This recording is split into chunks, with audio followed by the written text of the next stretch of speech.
magandang gabi po mga kaibigan, no? Dito po tayo sa paggawa ng isang bubble wrap, no? So kung mapapansin nyo, dito po tayo, yan, malapit tayo. Nakakarga na po yung iba, yan, finished product, no? At doon ay tutungo tayo sa isang makina, no? Gumagawa ng bubble wrap. So lalapit tayo.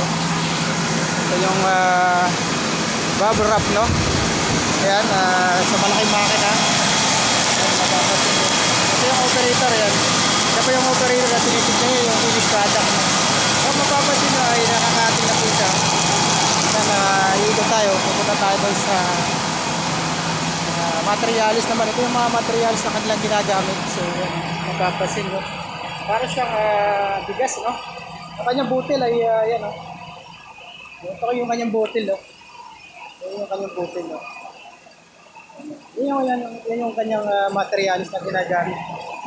So ito yung makina na gumagawa ng bubble wrap. So yan, nakarolyo na siya.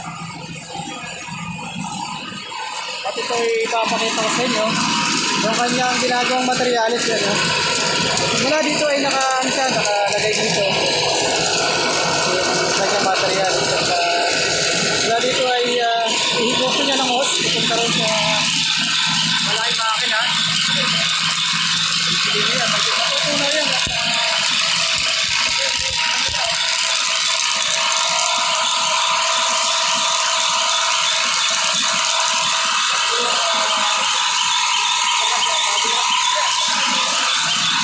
Pupunta dito yan. Ito yung kanyang finished product. So nakarolyo na po yan. Hindi isang hihinto siya, no? Pagka hinto po yan, ay nakasize na po yan. So nakasugat lang kung gaano siya kakapal, no? Kasi ilalabas yun sa kanyang kakapal na ito. So pakita ko lang kung kanilang finished product. So yun yung nakita rin na po dito.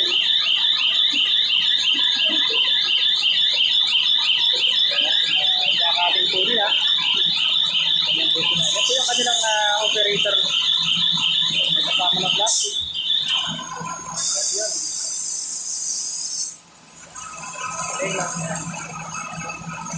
Yan po yung hatina, no? Lalagyan nila ng tape para hindi ka makalas ko yung galing, no? Ang hatina.